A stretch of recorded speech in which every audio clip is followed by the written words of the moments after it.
Hello, my name is Mlinga and I'm from the International Missionary Society University Campus Fellowship. This is the Family Life Podcast. We have been looking at issues regarding sexuality starting from children to adolescents, and now we are getting to a critical point, which is sexuality within marriage. With me is Brother Manoa, who is the fellowship leader, and he's about to share with us some insights on a very important topic that is relevant to every married couple. Brother Manoa, welcome to this episode. Thank you very much, Sister Mlenga, and viewers out there, wherever you're watching us from, Africa, Asia, Europe, America, South America, tundra regions, please, you're most welcome, and please stick around because we've got a lot of content that we're going to share in this episode. Thank you. Absolutely. So we are discussing a very critical topic this particular moment, and this is hindrances to sexual intimacy within marriage. What would be your opening statements to a topic like this? Absolutely. I would love to first and foremost talk about the concept of sex. This, in our context, as Africans, and Zambia in particular, is one of the most feared topics, even among the most experienced ministers, elders, preachers. They feel, because of what we call social norms, uncomfortable to discuss this. They would rather refer you to another person. But no, as preachers and as children of the kingdom of God, we need to understand every part of the body. The Bible says, I am wonderfully and fearfully made. It doesn't exclude the parts of the body that we use for sex. And this word sex, S-E-X, is a very innocent word and concept. It's only that in most cases, Satan hijacks the concept and is manipulating it to be abused among many people who don't qualify to actually engage in it. I want to further explain that the word sex as an extra scientific meaning. Sex means spiritual energy exchange. That's maybe something that many people do not understand this. Now when you say, what do you mean by spiritual energy exchange? Yes, it could be either a good spirit or a bad spirit. So we need to understand the reason why the Bible strongly forbids sexual relationship between two people who are not married. You exchange spirits. You exchange spirits. So it must be taken seriously and with the emphasis it deserves.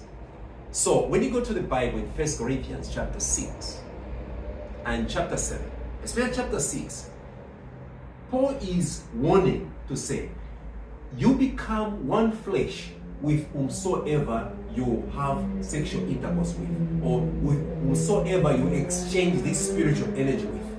So he's saying, do it with the right person. Do it with your wife.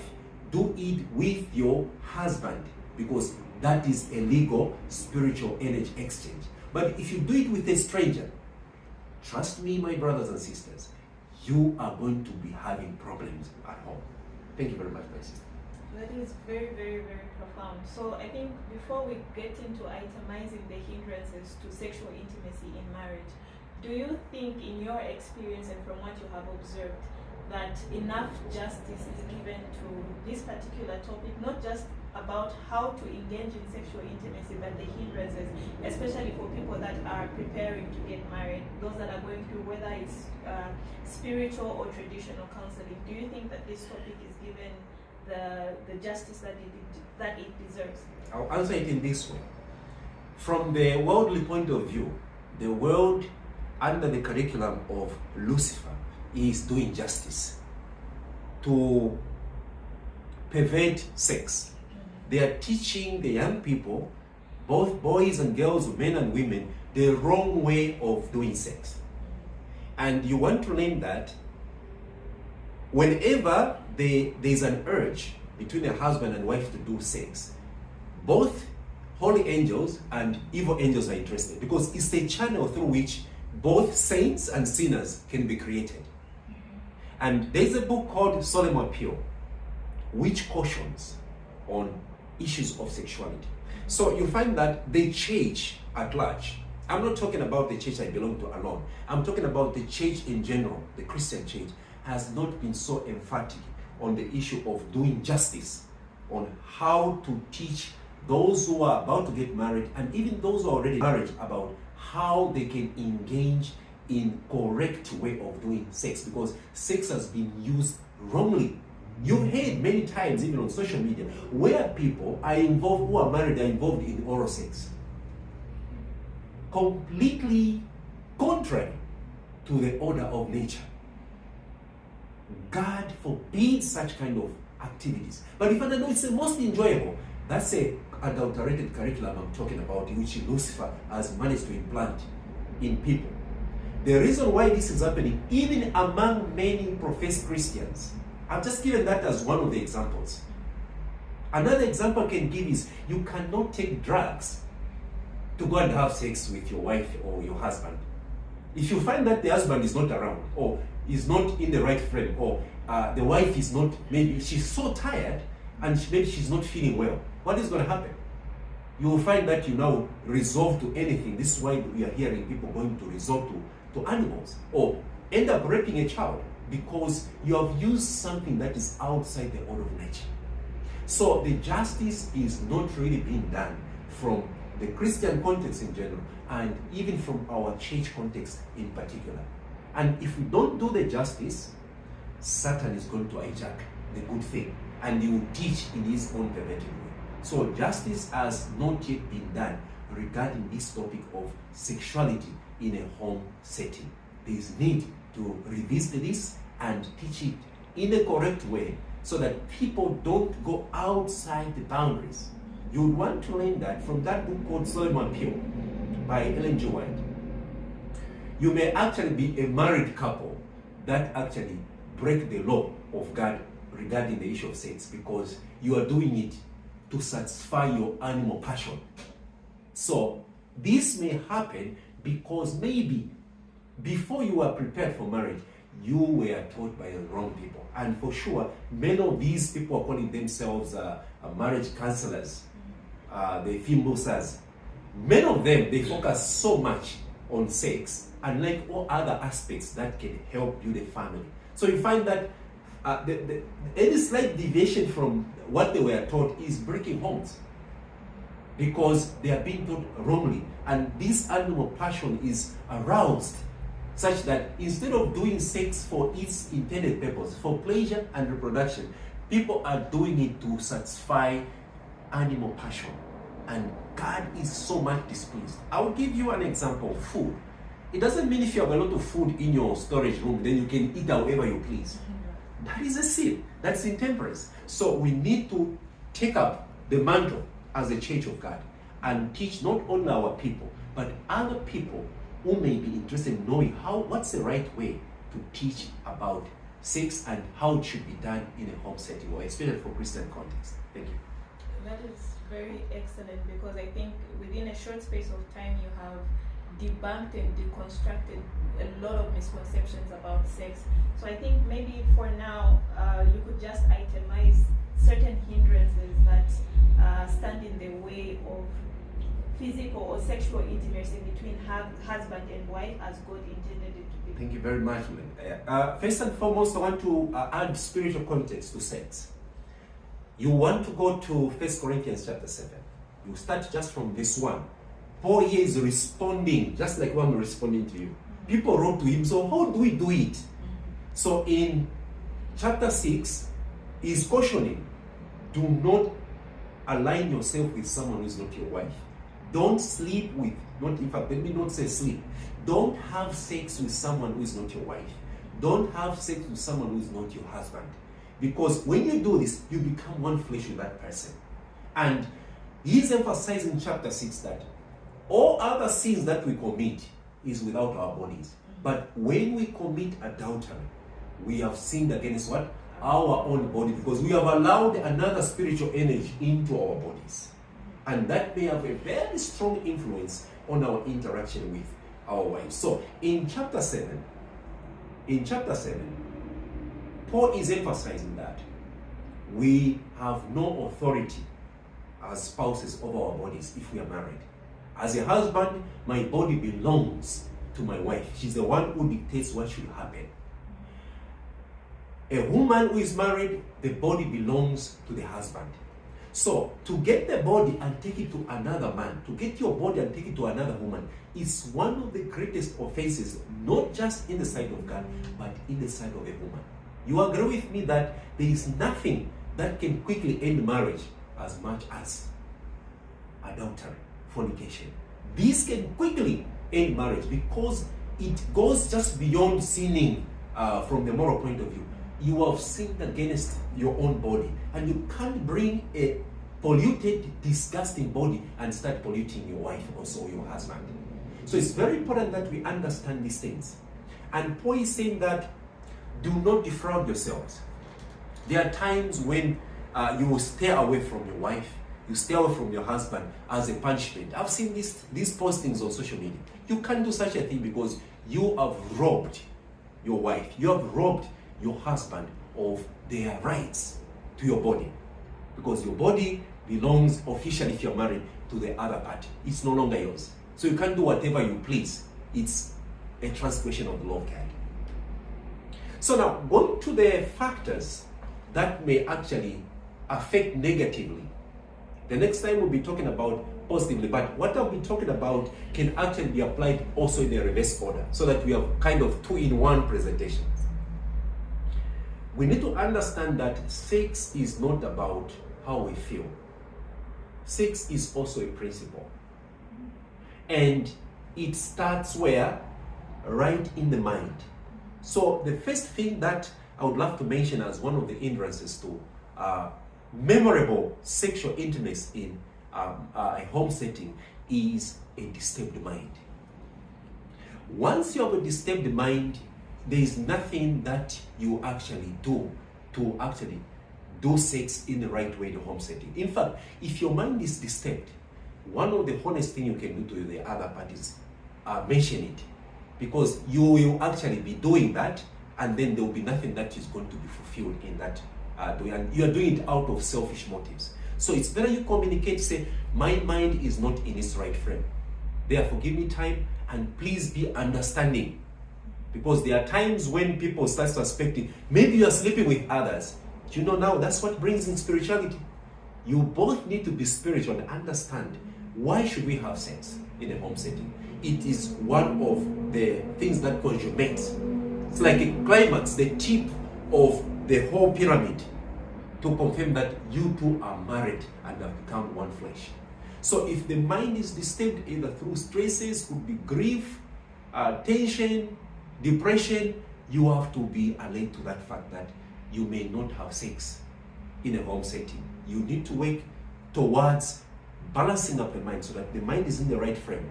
Then that way the mind will prepare itself to have sex, and it will be a very enjoyable moment if both parties' minds are in the right frame. And having said that, it's very important to understand that sex should not be an accident, no. We need to prepare each other's minds. That's where it starts from. So if the minds are prepared well, you will appreciate. But if you do it without proper psychological preparation, it actually becomes a sin, because you're doing it out of selfish motives. The other party may not be satisfied because you've not prepared their minds for that gift that God has given to all those who are married. Then the other thing is our lifestyles. If we are eating carelessly, our bodies may become overweight. Obesity.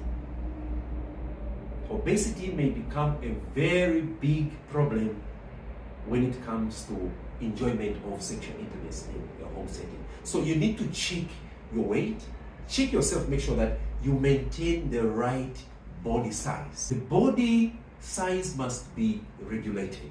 And we thank God that He has given us the right food that must be taken in. Because food in itself can either degrade you to an animal state of desiring sex, but at the same time, the same food you're taking in can regulate your desire for sex such that it is of an elevated nature, not a debased version or debased feelings. So we need to be mindful of the foods that we are eating so that our body, number one, are not stimulated to animal passion. Our bodies are not overweight, because if they are overweight, we'll find that we will fail to enjoy each other, because we will not say we will have sex without attraction. We are attracted to each other. The bodies must be attracted. So if you are overweight out there are many ways. One of the ways is adopt a vegetarian diet. It will regulate your bodies just naturally. Your body will not be underweight or overweight. It will just be a good body. And we need to understand the fact that the sexual act is one of the most intense exercises a human being can engage in.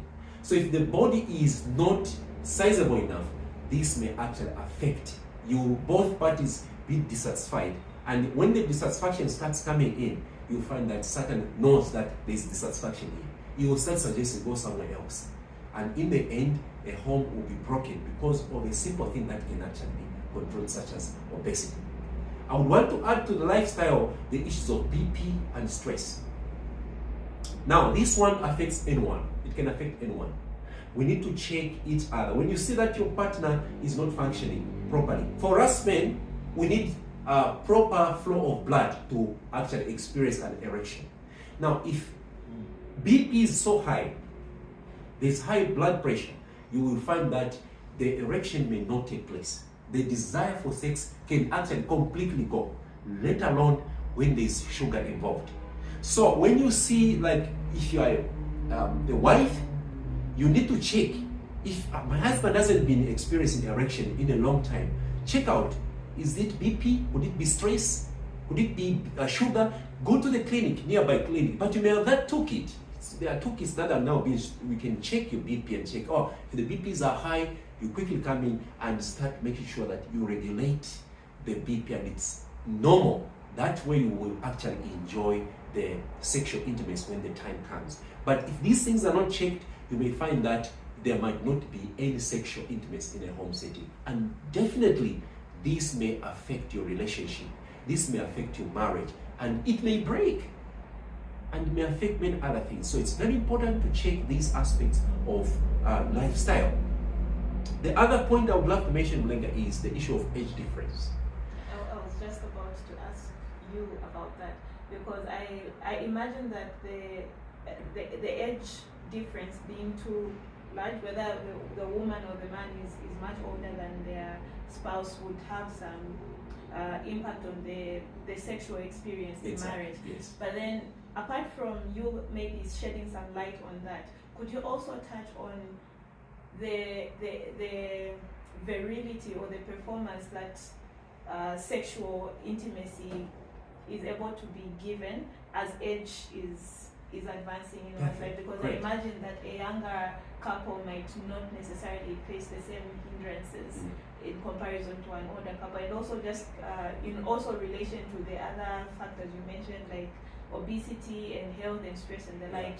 Maybe you could also just touch on that. Yes, I would love to approximate to say usually we become sexually active between, I would say, 15, and it's like we are picking up.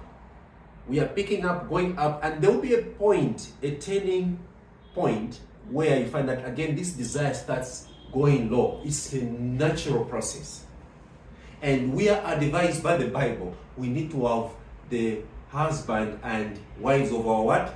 Our youth. We need to try as far as possible to marry at the time when we are mature enough. I'm not talking about marrying at the age of 15 just because you're feeling that energy. Because that energy usually is very perverted. Like I think in other episodes, the presenter talked about how to control the energy that is here. At 15 to somewhere 20, 21, this energy must be directed towards school, towards manual work, so that it is not abused. There's no abuse of the body. But beyond 21 and above, the energy is now kind of stabilizing. You are able to see that this is energy that is not made just for wasting, but it can be used for reproduction and for pleasure in a home setting. So between 21 going all the way somewhere 40s, but sometimes may become a bit lower. That's a kind of a period where you have the climax. At 45, 50, this desire starts going down naturally, whether for male or for females. Now, here the scenario that we need to emphasize is for men. Men like going sometimes for the younger age. If they are marrying, you find that the age difference is so huge. That is extremely discouraged. If you read from that book I mentioned, Solemn Appeal, it is saying that we should not allow a wide difference in terms of age difference between the husband and wife because of some of these issues. So if you say 28 difference, most likely the one who is younger is more active than you who is older. And you find that you fail to perform according to the expectation of the younger person. So what is going to happen? Frustrations will start coming in, dissatisfaction, and you may find that you may actually create confrontation and even a breakup. Or if that doesn't happen, you will find that promiscuity starts coming in a home setting. Or the partner that is younger starts looking for their age mates, and they may bring other diseases and other dissatisfactions in a home setting. BPs, sugars, they start coming in naturally as we age. Obesity may come in as we age because we become less active. So it's for this reason that age difference must seriously be considered so that you are growing together in the same quadrant.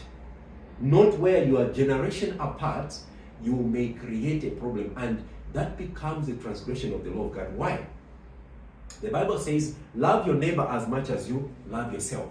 So if you really love that person with whom you want to get married, you have to consider also the age, because there will be a time where you naturally fail to perform well because age has caught up with you.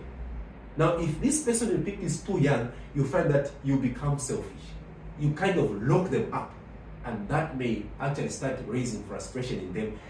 Even the spirituality will be affected, because people who are married must be one physically, must be one intellectually, must be one spiritually. So if on the physical side, because sex is a physical side, if on the physical side the certain requirements are not being fulfilled, you find that spiritual satisfaction also starts coming in, because there is this frustration that is happening. So it's very important that age difference should not be too wide. You must be within this almost the same generation. Then that way you'll be growing together. And when the time for sexual desire starts going down, it will be kind of going down simultaneously for both parties. And if you say, oh, we can no longer do sex anymore, we can put that aside and do other things, because intimacy is not about having sexual contact all the time.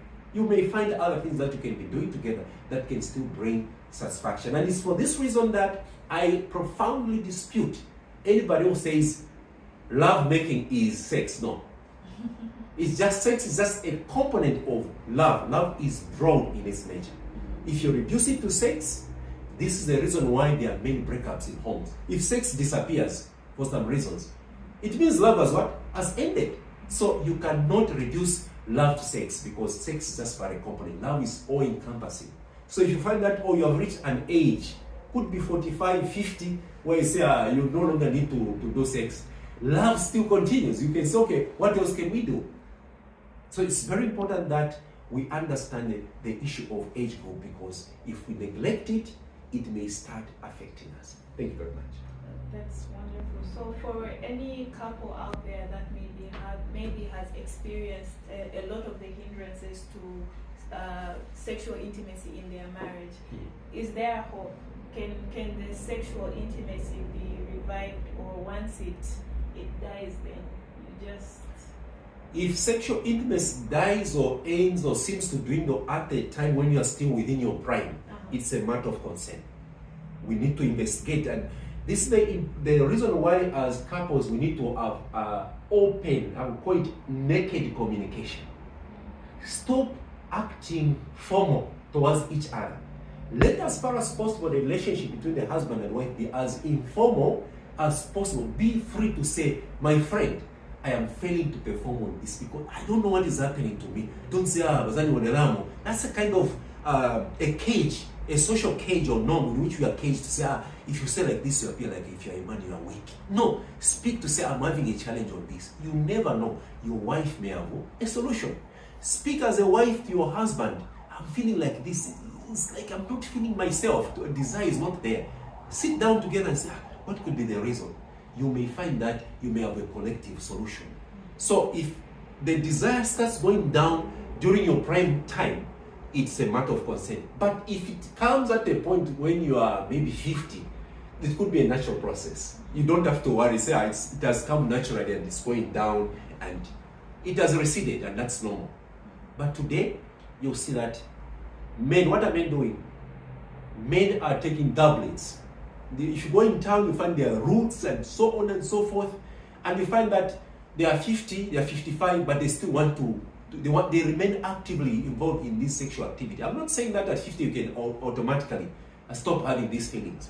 The seizure time may vary depending on the biological setting and your lifestyle. So it's very important that we understand, because if you're taking drugs and you find that your wife is naturally receding from that, but you are still active, what is going to happen? You will start disappearing. You go and start fornicating, and you may bring diseases in a home setting.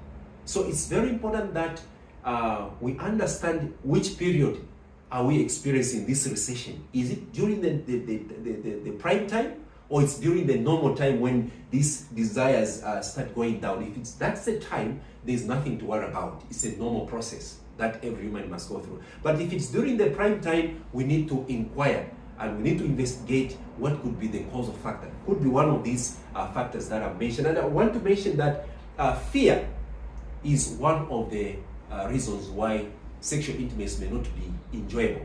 It's because when you're scared, your mind will fail to concentrate on the sexual activity. You are scared, maybe there could be pregnancy, or you are scared because you may be found. That's why it is not good to commit fornication, because you need to take your time.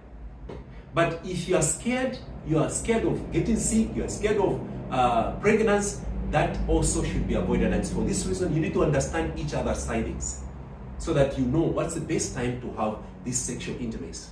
If you're having it at the time you may be pregnant and you're not ready for pregnancy, you find that your focus of energy will be on pregnancy prevention instead of enjoying the very act. And in so doing, you will fail to enjoy this sexual intimacy, which is a natural gift God has given to everyone. There are times when the unfortunate may happen, and this is no other than accidents. You may have experienced an accident, or that point I mentioned on BP has come or sugar has come just to stay. Sometimes this may bring down the desire for sex. What are you going to do? Now this takes you back, this takes me back, this takes us back to the meaning of love. Is it about sex? What if your partner's naturally developed sugar, has developed another biological complication that they can't perform? Or it could be an accident, a certain part of the body which is very important, like a backbone. If the backbone is affected, a man can't perform. Neither can a woman also perform. Are you going to say this is the end of love? No, you look at other attributes that complete what? Love. And by the way, sex is perhaps the only thing that you stop doing with your husband and your wife. Unfortunately, you may say, but what do you mean by that? Unfortunately, there will be a point where naturally it will go. This gift is no longer there. It's a cycle, like what you are discussing in the previous episodes. It's like a bell shape. So there are certain things that are happening during the early stage of a child, but it doesn't mean they need to go to sex. No, they don't need that. That time comes back in life. So when that time has come, you don't need that. Now, if you reduce marriage, love, relationships to sex, you will find that when that time comes, you find that then love has ended. Or when there is an unfortunate event like diseases, BP, sugars, an accident, or other unfortunate events have happened, will you start cheating on your wife? Will you start cheating on your husband? No, you don't do that because you're a Christian woman, you're a Christian man, and you understand that love in a home setting is not just about sex. There are many other things that can actually bring so much satisfaction in a home setting. The way we relate, the way we respect each other, the way we look can actually bring satisfaction, not necessarily the very sexual act. Yes. Thank you so much for the great insight. insights, Brother Manoa. I think I personally have learned a lot, and I'm sure our viewers have learned a lot as well. We look forward to the episode where we will be discussing the factors that can enhance the sexual experience or sexual intimacy in marriage. So thank you so much. We look forward to having another episode with you. Thank you very much, Linda. And perhaps as I'm winding up, there's just one point that I want to mention to all married couples, all people who are married. Please do not commit adultery, because adultery is one of the topmost in terms of lack of sexual intimacy in a home setting. If you are committing adultery somewhere else, you come back finished. You may not actually be finished. You may have enough energy, but the problem is this. You start comparisons, dissatisfaction, say, no, that one was not doing like this. So don't commit adultery, because by doing so, you unite yourself with so many spirits. You remember I mentioned at the beginning of the session, sex stands for spiritual energy exchange. So if you're exchanging with many people, this one has given you an evil spirit, you bring it to your bedroom. You will find that you are dissatisfied. And these evil spirits, usually they will bring dissatisfaction with the very legal wife, with your very legal husband. Say, this one is boring, the other one is more interesting. Don't listen to that. It's the devil, the evil spirit that are within. If such things are happening in a home setting, God will also withdraw the favor. And you'll be on autopilot. Satan will start controlling you. There will be no true love between you, and you find that even children that will come out. Please take your time. If you need that book, I'll be very happy through the Family Life Department to share it as a PDF. You read it through. You will find that if you come with dissatisfied evil spirits in a bedroom, you will have children who are also dissatisfied, and you put a stamp that is evil on the children. You don't want to face the consequences in the day of judgment. So may God bless you, all our viewers, and thank you very much for listening. God bless. Thank you so much for your attention. I believe we have all learned a lot. And if there is one thing that we can take away from this, is that the devil by all means wants to make sure that he hinders the sexual experience in marriage and propagates it outside of marriage. So let us give heed to the wise counsel that has been given, make use of the resources that have been recommended, and we look forward to having you in the next episode. So subscribe, like, and share this video so that you keep updated whenever we post. Thank you.